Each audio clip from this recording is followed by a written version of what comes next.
Olá, boa noite. O A Notícia recebe hoje o presidente da ANAC, Agência Nacional de Aviação Civil, Thiago Firestein.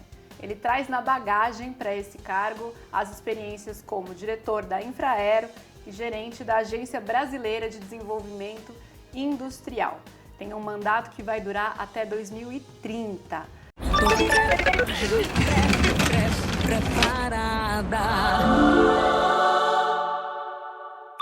Depois do carnaval, previna-se com PEP, testagem e vacinas. Firestein, obrigada por estar aqui com a gente hoje. Obrigado você, Beatriz. Obrigado a todos aqui da Rede TV pelo convite. Para mim é um grande prazer estar aqui para falar sobre o tão importante setor que é o setor de aviação civil para o Brasil, né? Então eu já começo com uma pergunta que talvez tenha muita gente que tem essa curiosidade. O que faz a ANAC? O que é o trabalho da ANAC? É bem interessante, Beatriz, a sua pergunta, porque a ANAC ela tem um trabalho de bastidor. Somos nós que regulamos o setor, que criamos as regras para o setor de aviação civil. Somos nós que fiscalizamos o setor, que olhamos se aquela aeronave está com todos os requisitos de segurança, se aquele piloto ele é certificado, se aquele aeroporto está seguindo os padrões de qualidade necessários, os padrões de segurança necessários. E nós também certificamos aeronaves, por exemplo, uma aeronave que a Embraer produz, somos nós que certificamos, nós que fazemos o registro das aeronaves, né? Nós que, como você compra seu veículo, quando você transfere seu veículo de uma pessoa para outra, que esse trabalho é feito pelos Detrans, quando a pessoa vende uma aeronave para outra pessoa, somos nós que fazemos esse processo de transferência. Então, esse é o papel da ANAC, mas principalmente fiscalizar e regular o setor, todo o setor de aviação civil, que vai de drones a grandes aeronaves. Inclusive, falamos de drones agora no Carnaval, né? Da fiscalização de drones. Como funciona exatamente isso? Acho que isso é uma coisa que desperta curiosidade também. Sim. Hoje, o mercado de drones está crescendo muito no Brasil e no mundo, né?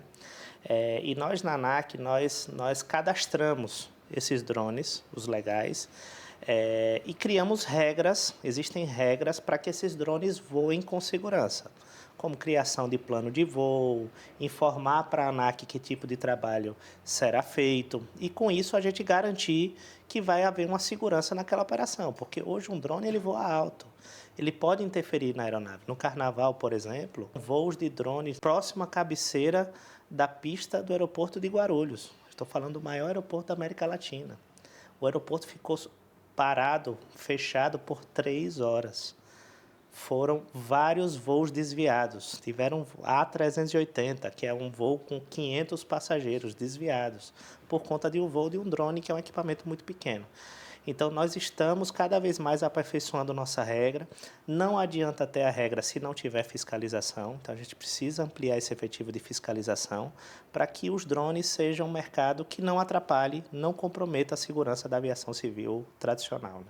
E quando a gente fala de ANAC, é inevitável pensar no assunto preço de passagens aéreas, né?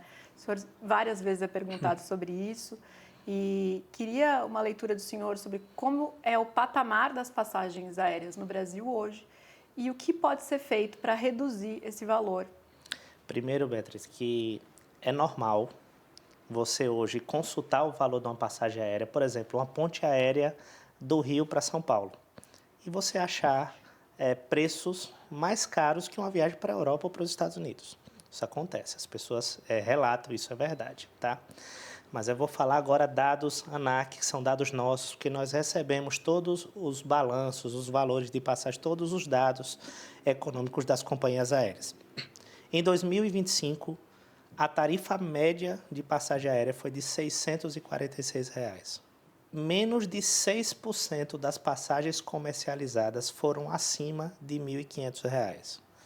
Aí você fala, mas Thiago, então por que isso acontece? Por que as passagens estão caras? Porque o brasileiro, infelizmente, ele não tem a cultura de planejar. Ele precisa planejar para comprar passagem. Se nós olharmos agora passagens para viajar amanhã, daqui de São Paulo para o Rio de Janeiro, ou viajar segunda-feira, as passagens vão estar altíssimas. Mas se nós olharmos essa mesma passagem para viajar daqui a 3, 4, 5 meses, os valores estão muito baixos. É mais ou menos assim, para cada pessoa que paga R$ 2.000 numa passagem, tem 10 pagando 400. Então, e por que isso acontece? Porque o custo da passagem aérea, mais de 70% do custo da passagem aérea é dolarizado, que é combustível, que é o leasing, né, que é o aluguel, que é o financiamento das aeronaves. Então, esse custo, quando o dólar sobe, o custo sobe. Então, você imagina o seguinte, Beatriz, nós compramos a passagem agora, para viajar daqui a 6 meses. E aí, quando chegou próximo à data do voo, o dólar subiu. O dólar disparou, que isso hoje, infelizmente, devido ao cenário macroeconômico mundial, isso é comum. O dólar dispara, os custos disparam. Para a companhia aérea fechar a conta, quem é que vai pagar por esse aumento de custo? Quem comprou passagem de última hora. E a lei da oferta e da procura, né? Quanto menor a oferta de assentos e maior a procura, o preço eleva. Então, como ampliar a oferta? Exatamente. Então, você tocou no ponto. O que é que a gente precisa fazer? Ter oferta. Para quando a gente comprar essa passagem de última hora, ter mais opções. Aí o preço cai. Então, nós precisamos atrair novas companhias aéreas para o Brasil. E tem outro problema, tá, Beatriz? Que o mercado aéreo, né, mundial, tá? Ainda sofre os efeitos, as consequências da pandemia. Hoje, o mercado sofre com a falta de aeronaves. Não tem aeronave. Eu tive recentemente lá em Dubai, na sede da Emirates. Nós estamos negociando mais voos da Emirates para o Brasil. E eles falaram, nós compramos 280 aeronaves e não recebemos nenhuma. Então, não tem aeronave. O mercado, você imagine que na pandemia, infelizmente, faleceram muitas pessoas. Isso significa que faleceram várias mãos de obra qualificada, engenheiros. E para você formar esse pessoal, leva tempo. Então, o mercado não se recuperou. Então, falta aeronave. Então, esse é um problema. E o segundo problema é que a gente precisa criar um ambiente favorável no Brasil para atrair outras companhias. E aí é ambiente regulatório, é reforma tributária, é judicialização no Brasil. Então, a gente precisa atacar isso tudo para que novas companhias venham. Então, você citou 3 pontos, quero entrar um pouco neles. Com relação à reforma tributária, o senhor tem feito algumas críticas à reforma que foi aprovada. No que ela afeta o setor de aviação? Não sou eu que tenho feito críticas, né? Estou ecoando o que o setor está sentindo, né? Hoje, a reforma tributária, do jeito que ela está, ela onera 3 vezes mais o setor. 3 vezes mais. Então, isso vai diretamente para o custo da passagem aérea. Todo o trabalho que a ANAC fizer neste mandato, não só meu, como da nova diretoria que está entrando, é para, primeiro, manter os elevados padrões de segurança operacional que o Brasil tem, e reduzir custo de passagem aérea para conectar mais cidades, ter mais parcelas da população voando. Então, esse é o nosso objetivo. Tá? Então, a gente precisa, assim, apesar de não ser um papel da ANAC, nós não temos essa função, né, de trabalhar a reforma tributária, a gente sim quer informar o Congresso que precisa, o próprio Ministério da Fazenda, dialogando junto ao Ministério de Portos e Aeroportos, para mostrar que está onerando mais o setor e que, no final do dia, quem vai pagar isso é o consumidor. E o senhor fala da segurança, né? Queria também entender um pouco qual que é o trabalho que a ANAC vem fazendo com relação à fiscalização de segurança dos voos. Eu acho que, recentemente, a gente teve caso aí da Voo e Paz que alarmou um pouco a população em termos do que esperar de confiabilidade das companhias aéreas. E qual é a nossa maior vulnerabilidade ou qual é o maior desafio brasileiro hoje neste assunto de segurança dos voos? Beatriz, a aviação civil do Brasil é uma das aviações mais seguras do mundo. Nós somos reconhecidos internacionalmente como elevados padrões operacionais. Segurança é um aspecto inegociável na aviação. Não se negocia segurança, não se economiza com segurança. Por isso que o custo é alto. O custo tem que ser alto. Né? Por quê? Porque é segurança, para a pessoa entrar naquele avião e saber que ela está segura. Tá? Por isso que quando acontece um acidente aéreo hoje, na verdade não é um fator, é uma sucessão de fatores. Existe uma teoria que chama de teoria do queijo suíço. Já vê aquele queijo com um monte de buraquinho? A probabilidade de acontecer um acidente aéreo é a mesma probabilidade de você chegar nesse queijo, colocar um fio no primeiro buraquinho nele e sair no último. Então, olha quão difícil é. É muito difícil ter um acidente aéreo, né? E a ANAC, o que é que ela faz? Ela está sempre fiscalizando as companhias aéreas para ver se a manutenção está em dia, se os pilotos estão realmente cumprindo sua carga horária, se estão ultrapassando carga horária, se ele está certificado. E não é só as companhias aéreas. A gente está falando de táxi aéreo, né, das aeronaves menores, a gente está falando de helicópteros, a gente está falando de aeronaves particulares, a gente está falando de aviação agrícola. Então, tem uma série, aviação desportiva. Então, tem uma série de coisas que a gente tem que estar fiscalizando. Agora, precisamos fortalecer o orçamento das agências reguladoras, principalmente da ANAC, para que a gente tenha esse poder de fiscalização. Fiscalizar significa pessoas na ponta, né? Significa recurso, tecnologia, inteligência, para que a gente faça isso da maneira mais assertiva possível. As agências de fiscalização vêm sofrendo com um déficit orçamentário, a ANAC uma delas. Conta um pouco para a gente qual é o estado hoje do orçamento da ANAC versus em períodos anteriores e o que pode ser feito para que o orçamento da ANAC não fique tão dependente dos contingenciamentos e congelamentos que existem hoje no setor público em razão do cenário econômico e fiscal do país. Sim. A ANAC hoje, vou falar 2025, tá? Que começamos o ano 2026 agora. Em 2025, a ANAC teve 30, em valores absolutos, tá? Valores convertidos, 30% do orçamento que ela teve em 2015. 30%. Ela teve, nos últimos 10 anos, uma redução de 70% do seu orçamento. Isso é grave, tá? Agora, nós fizemos um trabalho exaustivo, conversando com deputados, com senadores, com a comissão de orçamento, com os presidentes. Eu tive com o presidente Davi Alcolumbre, tive com o presidente Hugo Mota, explicando a necessidade, e nós conseguimos, para 2026, um início de recuperação do orçamento da ANAC. Ainda está muito aquém do que deveria ser, mas já melhoramos, já revertemos a curva de queda para uma ascensão. Então, o Congresso, e eu queria agradecer muito aqui os parlamentares que nos ouviram, que o Congresso foi sensível e conseguiu dar uma melhorada. Tivemos uma grande ajuda também do Ministério de Portos e Aeroportos, do governo, no governo federal. Então, nós conseguimos isso, tá? Mas, repito, ainda está muito longe. E a ANAC, ela é dependente da União, como todas as agências são. O orçamento vem do Orçamento Geral da União, é lei de diretrizes orçamentárias, do orçamento da União.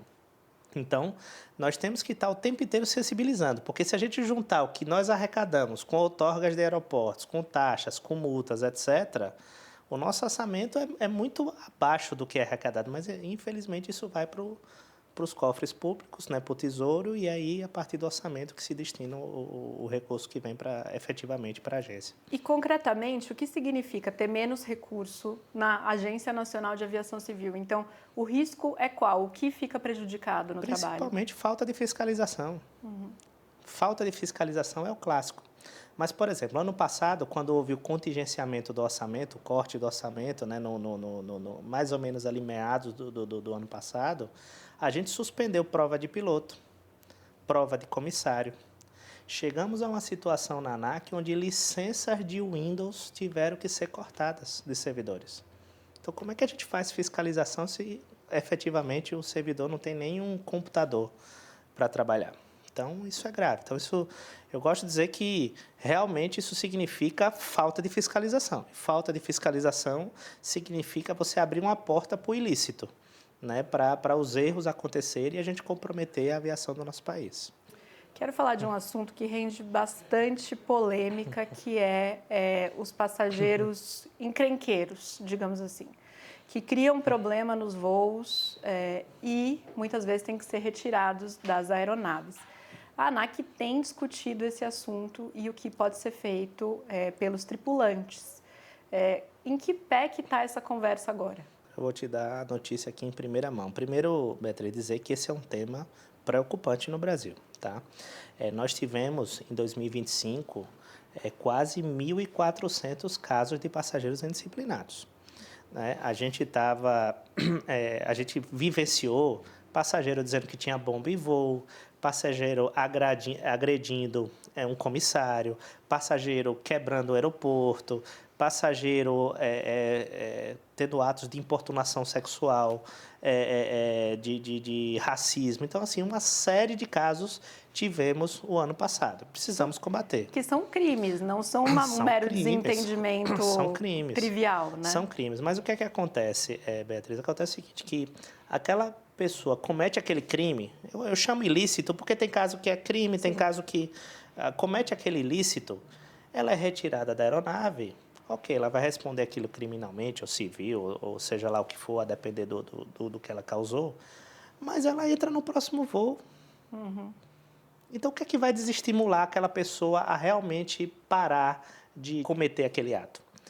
E uma vez me perguntaram o seguinte, presidente, mas você está dizendo que são 1.400 casos dentro de 130 milhões de passageiros. É muito pouco para a ANAC despender um esforço tão grande para criar uma regra. Só que a gente precisa de uma pessoa morrer para poder criar isso. Uhum. Como no caso de um feminicídio, por exemplo, a gente precisa que aconteça para a gente criar a regra. Quando um passageiro ele se revolta no terminal, que ele começa a jogar a cadeira para cima, e se tiver uma criança passando naquele momento e for atingida, então a gente não pode esperar isso acontecer. Então nós estamos criando regras, permitindo, eu estou marcando uma audiência pública na semana que vem na Câmara dos Deputados para mostrar aos deputados a nossa proposta. Sexta-feira da semana que vem nós estamos submetendo isso à diretoria colegiada da ANAC para aprovação, mas a ideia é permitir que as companhias aéreas punam esses passageiros. A polícia continua com o trabalho de polícia, a justiça continua com o trabalho de justiça, mas a gente vai permitir, por exemplo, que a companhia aérea, a depender do caso, né, a gente classifica leve, grave, gravíssimo, né, colocar esse passageiro numa no-fly list. Ele não pode mais voar por determinado tempo. Nunca mais ou não, por um tempo? Por um tempo. Uhum. Então, aí vai depender da graduação do que ele fez. Então, ele pode ficar, por exemplo, 1 ano sem poder voar. Por aquela companhia ou por todas? Por todas. Além disso, ele pode também receber uma multa da ANAC. Ele será penalizado financeiramente. Então, a gente precisa fazer isso. Para quê? Porque os processos judiciais são morosos. Às vezes, a Polícia Federal retira aquele passageiro do avião, faz apenas um termo de ajuste de conduta ali, ele recebe um processo, daqui a 2, 3 anos ele paga algumas cestas básicas e está tudo certo.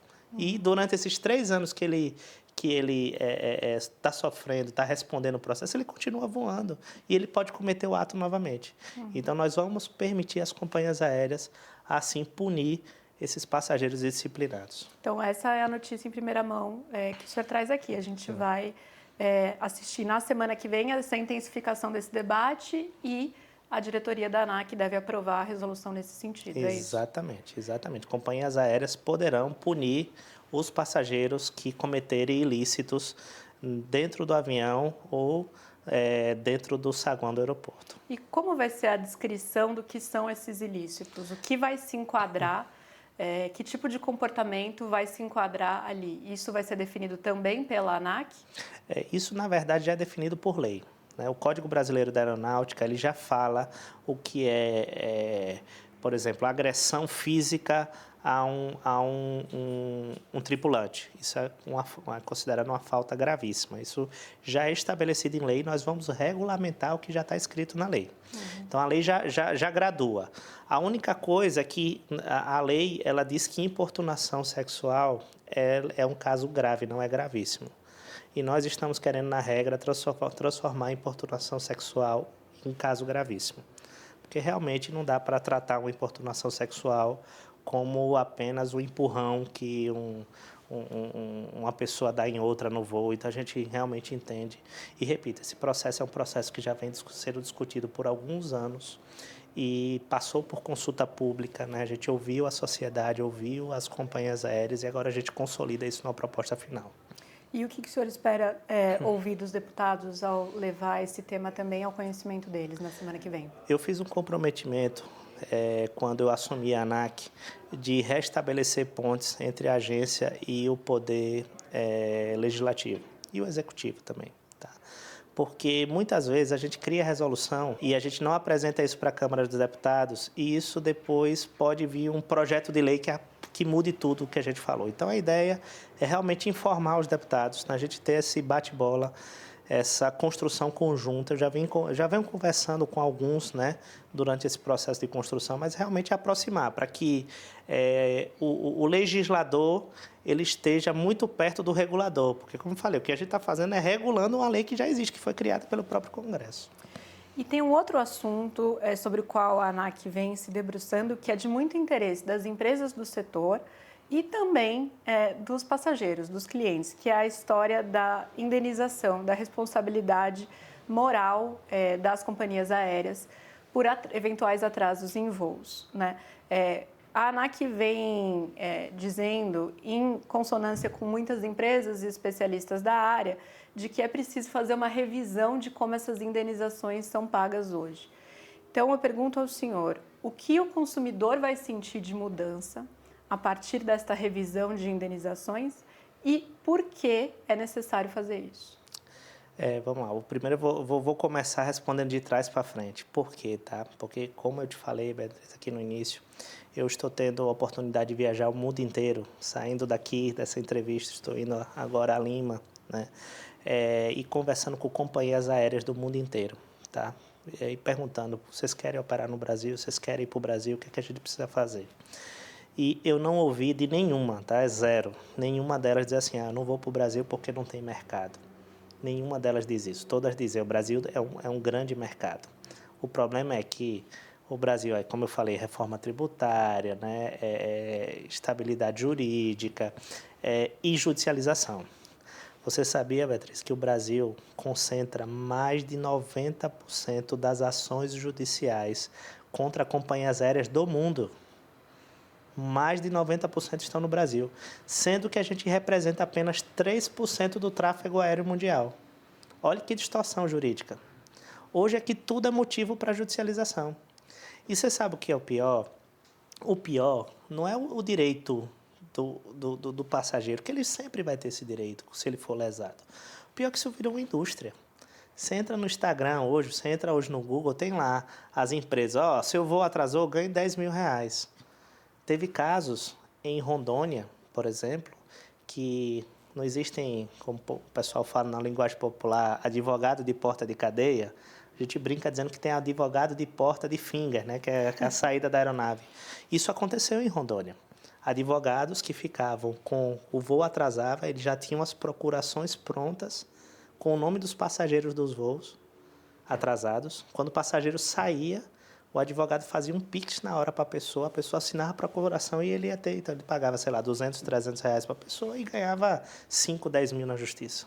Mas isso, uma provocação aqui, não pode ser um sinal de que as vias extrajudiciais não estão atendendo os consumidores? Então, os serviços de reclamação das empresas aéreas, o saque, né, digamos assim, essa busca do consumidor por conseguir alguma compensação quando ele se sente lesado de alguma maneira antes de chegar na justiça. É por isso que a gente está mudando a regra. E na regra a gente vai deixar isso bem claro. Porque qual é a primeira coisa? A primeira é o seguinte, é separar o que é assistência material de responsabilidade civil.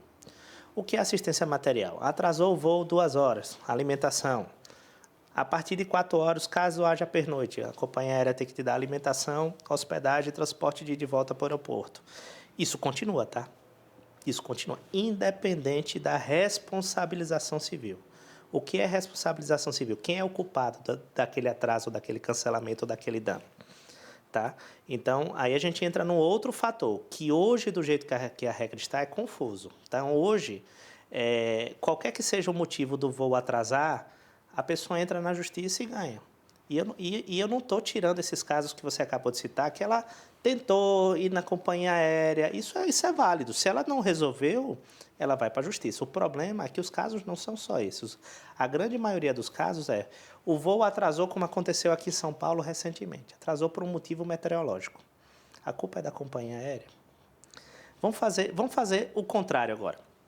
Você imagine um piloto, que ele seja o dono da companhia aérea. E ele está apertado financeiramente. E aí ele está lá no avião, e aí o tempo está fechado, ele não consegue decolar. E aí ele fala, poxa, eu tenho que decolar, porque se eu não decolar vai ter um monte de processo judicial para mim. E ele decola numa condição de insegurança. Olha o quanto isso é grave. A gente passou por uma situação dessa, num passado recente, voo da Chapecoense. Olha o que aconteceu, o piloto do avião era o dono da companhia. Claro, eu estou citando um caso muito extremo, só para vocês entenderem a complexidade do tema. Então, quando há um atraso ou um cancelamento por um motivo de força maior, a culpa não é da companhia aérea, porque aquilo é feito para ter a segurança do passageiro. Então, não cabe imputar à companhia aérea responsabilidade civil. Ela vai ter que prestar assistência material. Então, é isso que a gente está falando na regra. Está dizendo o seguinte, ó, se a culpa for da companhia aérea, que é tripulação atrasou, a aeronave deu um problema, o sistema caiu, como aconteceu agora, cai o sistema, ou outro fator, a regra é clara, está dizendo, a responsabilidade é da companhia aérea, é assim que está escrito, vírgula, salvo em casos de força maior. Por quê? Porque segurança em primeiro lugar, Beatriz. Então, a gente não cabe imputar. Então, a gente vai chegar um momento que a gente não pode forçar. E, repito, isso não é só no Brasil, a gente está copiando o que o mundo inteiro faz. E outra, tá? Você vai nos Estados Unidos e um voo seu atrasa, né? Eu já passei por isso, não sei se você já teve a oportunidade de passar, atrasou um voo, a companhia aérea diz assim, tá aí o chão do aeroporto, fica à vontade esperando o próximo. Não tem nada, não tem alimentação, não tem... Então, aqui no Brasil, a gente está tornando da maneira mais humanizada. E, repito, a gente vai deixar mais claro que a culpa é da companhia aérea. A gente só está tirando os casos de força maior.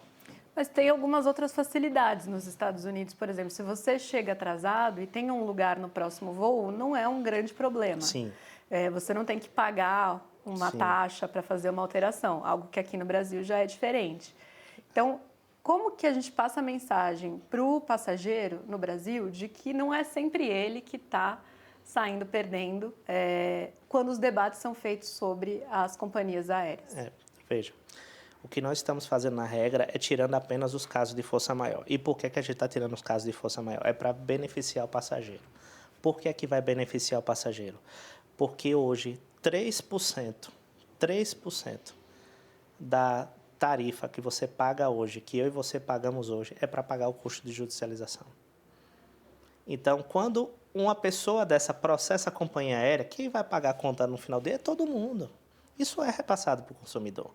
Repito, como eu falei aqui antes, o objetivo da regra é reduzir custo, é reduzir judicialização para atrair novas companhias aéreas, para gerar mais oferta de assentos, tudo é para reduzir custo. Tá? E a gente não vai tirar direito do passageiro, a gente vai acabar com a indústria indiscriminatória que foi criada nesse setor. Então, o recado é esse, dizer, ó, nós não estamos tirando, pelo contrário, a gente está deixando claro, se houve um dano, entre na justiça, Código de Defesa do Consumidor, tudo isso é válido. A gente só está tirando os casos de força maior porque isso virou indústria, e isso, no final do dia, vai para o bolso de todo mundo. Se insere, nesse mesmo contexto, o debate sobre cobrança por bagagem. Qual que é a visão do senhor sobre esse assunto? Totalmente contra a proibição da cobrança. Ou seja, se a empresa decide que quer cobrar... Assim como acontece no mundo todo. Eu vou te explicar de uma maneira simples. Vamos supor que um grupo de 10 pessoas, eu, você e mais 8 pessoas, vamos fretar um avião. E a gente decide o seguinte, ó, o que tiver de custo, nós vamos dividir por 10 aqui. Tá? Justo, né? Uhum. Mas aí... Vamos supor que todo mundo resolva levar uma mala de 23 quilos. Esse voo ele vai mais pesado, não vai mais pesado? Ele indo mais pesado, ele consome mais combustível. Seu carro, quando você dirige, você carrega muita mala, muita gente, ele consome mais combustível. Assim é um avião. Se ele consome mais combustível, o valor vai ficar mais alto para ratearmos, não é isso? Agora, vamos supor que dos 10, nós dois, Beatriz, eu e você... não vamos levar bagagem. Todos os 8 vão. É justo a gente pagar o mesmo valor que os outros 8? Não é justo. A gente tem que pagar menos. Então, essa é a lógica da cobrança da bagagem. É por isso que no mundo inteiro existe a cobrança de bagagem. Isso se chama liberdade tarifária. Você escolhe o que você quer. Por isso que quando você vai comprar passagem, tem lá, tarifa... chutar aqui no Light, tarifa Plus, Super Plus, Ultra Plus. Então, cada tarifa vai dizer, essa tarifa aqui você não tem direito à bagagem despachada. Essa tarifa aqui você tem direito, então você como consumidor escolhe. Agora tem um problema. Tem um problema que é onde veio o cerne, aí, onde veio a origem da sua pergunta, que é o que a população reclama e a população tem razão. É que lá atrás, infelizmente, foi vendido um conceito errado para a população. Infelizmente. Que disse o seguinte, que a permissão da cobrança da bagagem despachada reduziria o custo da passagem aérea. E aí, o que é que aconteceu? A passagem não reduziu. Então, o setor é mentiroso. Vocês mentiram para mim. A população disse, setor, vocês mentiram para mim. E é verdade, Beatriz. O setor mentiu. Você sabe por quê? Lembra quando eu falei que 70% do custo da passagem era combustível e aluguel? Uhum. Bagagem é um custo, mas é pequeno. Então, a mensagem que deveria ter sido dita lá atrás é a seguinte, ó, a permissão da cobrança pode reduzir o custo, contanto que o dólar não suba. Uhum. Você entendeu? Tem outros fatores que pesam mais. Então, o que é que aconteceu? Permitiu-se a cobrança, aí reduziu aquele custo da passagem. Só que o outro custo, que é 70%, o dólar subiu. Então, a sensação é que o preço não diminuiu. Mas dados ANAC, tá? Dados nossos, agnósticos e outros, dados a nível mundial. A não cobrança ou a permissão da cobrança, ela reduz sim o custo da passagem aérea. O problema é que isso é ofuscado por outros custos que, infelizmente, estão subindo no Brasil. Um outro assunto que eu queria trazer aqui para o nosso papo é o transporte de animais. Tem sido um assunto que tem despertado muito interesse também da população. E alguns casos aí tristes que aconteceram com animais sendo transportados por aéreas despertaram muita comoção também em torno de quais são os animais que podem ser transportados a bordo, quais não podem. Como está essa discussão na ANAC e a ANAC pretende fazer alguma coisa com relação a como é hoje para alterar o sistema que é hoje de transporte de animais?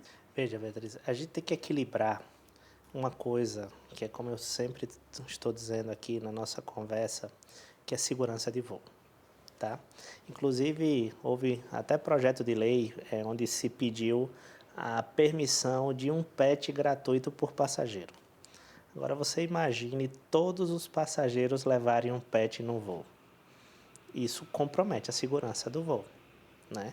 Então, como é que a gente dosa a segurança do voo com o cuidado com esses animais que têm que ser cuidados, têm que ser respeitados, tem que ter um transporte adequado, tem que ter um tratamento adequado, né? Isso envolve sentimento das pessoas. Como é que a gente balanceia isso, tá? Então, hoje não existe uma previsão de mudança de regra em relação ao que temos hoje, porque o que temos hoje é visando a segurança do voo e dos animais. Então, por exemplo, a partir de determinado porte de animal, ele tem que ir no porão do avião.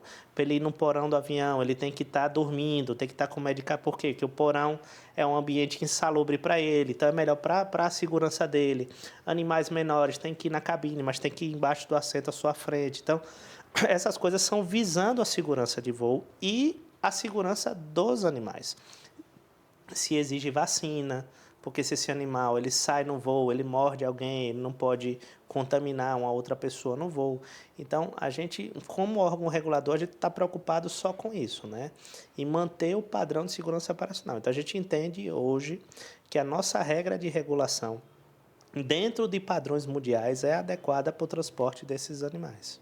Ou seja, hoje, animais de porte grande vão no porão. Exatamente. Animais de porte pequeno podem ir na cabine. Mas as companhias aéreas têm que garantir que a regra é cumprida, né, para a segurança do próprio animal. Quando essa regra não é cumprida, quando o tratamento não é adequado, quando existe regra até para a casinha, né, o ambiente que esse animal é transportado. Existe regra para isso, né? Quais as dimensões, etc. Justamente para dar um conforto ao animal. Agora, realmente, quando a companhia aérea não segue essa regra, pode acontecer um acidente com o animal ou até com o voo.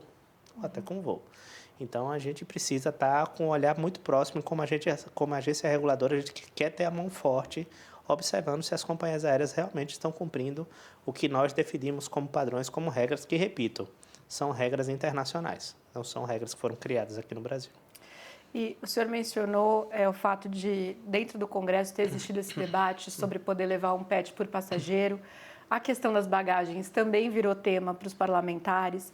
Como o senhor vê hoje o debate sobre o setor aéreo no Congresso? Como que é a interlocução entre o setor e os parlamentares? O setor aéreo é um setor que mexe muito com a opinião pública, muito com a opinião, porque todos nós hoje viajamos, né? Hoje o setor está cada vez mais popular, cada vez mais pessoas buscando viajar de avião, né? E a gente precisa estar muito próximo, né? Então, como eu falei aqui, eu me comprometi, quando entrei na ANAC, me comprometi com os presidentes das duas casas em melhorar esse diálogo entre a agência reguladora e o Congresso Nacional. O Congresso, ele é o legislador. Ele quem faz os projetos de lei, ele que aprova os projetos de lei, que propõe os projetos de lei. Mas nós somos o órgão técnico. Então, nós temos que estar muito próximos para que eles proponham, mas que ouçam o nosso debate, a nossa argumentação, a nossa tecnicidade naquele tema. Repito, baseado em padrões internacionais. Existem padrões internacionais de aviação que a gente precisa cumprir. Então, a gente está e quer cada vez estar mais próximo de ambas as casas para que a gente construa as pautas em conjunto. Chegando aqui já no finzinho do nosso programa, quero saber um pouco de você, que me pediu aqui para te chamar de você e não de senhor, Sim, e eu errei favor. o programa inteiro, perdão.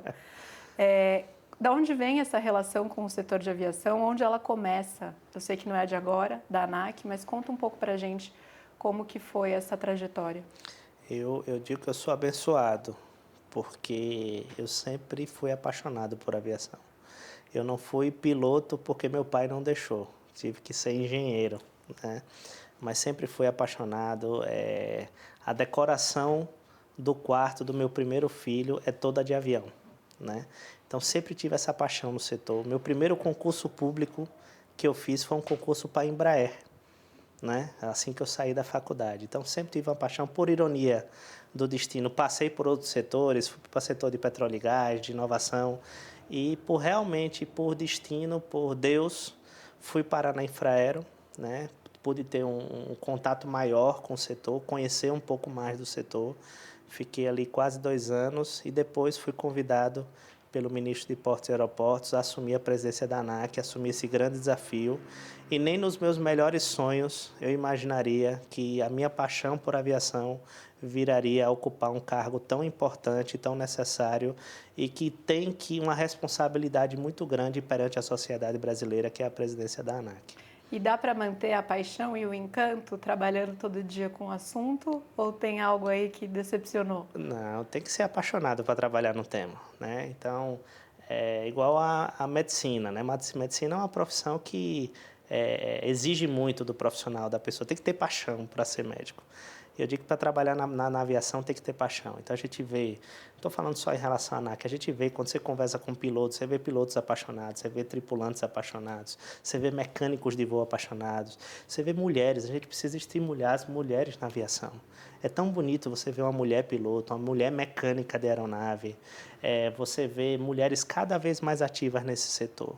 Então, é um setor realmente apaixonante, que está apaixonando cada vez mais pessoas. Eu queria aproveitar o gancho da sua pergunta para falar que a ANAC tem um programa chamado Asas para Todos, onde a gente quer incluir as crianças, né? Porque hoje, quando você pergunta à criança, o que é que você quer ser quando crescer? Ela vai dizer, eu quero ser médico, eu quero ser engenheiro, eu quero ser advogado. A gente tem que dizer, eu quero ser piloto, eu quero ser mecânico, eu quero projetar aeronave, eu quero ser engenheiro aeronáutico. Mas a gente precisa falar para essas crianças que esse mundo exige. Nós, como ANAC, estamos fazendo esse trabalho para incluir cada vez mais pessoas nesse mundo tão bonito que é o mundo da aviação civil. E o senhor fica nesse cargo até o início de 2030.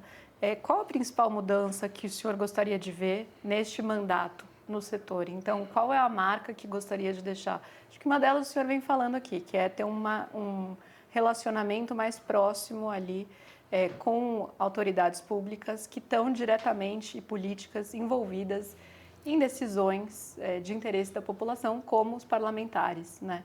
O que mais gostaria de deixar como marca desse período? Veja, eu digo isso para todos os nossos servidores na ANAC.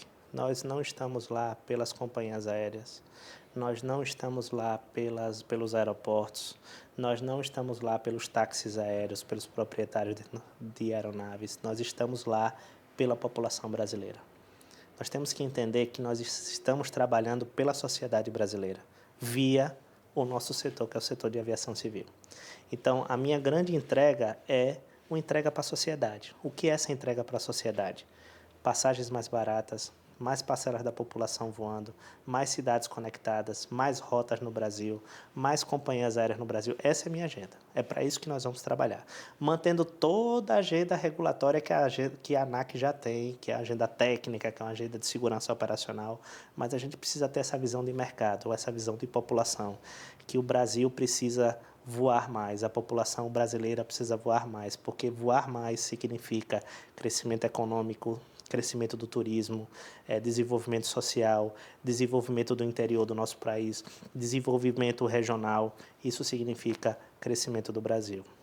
Bom, a gente vai ficar por aqui com esse papo, mas o mandato é longo, então o convite já está feito para voltar aqui. Já está aceito. E a gente vai atualizando essa conversa sobre o setor ao longo desse seu período à frente da ANAC. Muito obrigada. Obrigado a vocês, obrigado a todos os telespectadores e contem sempre com a ANAC. E eu agradeço, sobretudo, a você que nos assistiu pela audiência. O É Notícia volta na semana que vem. Até lá!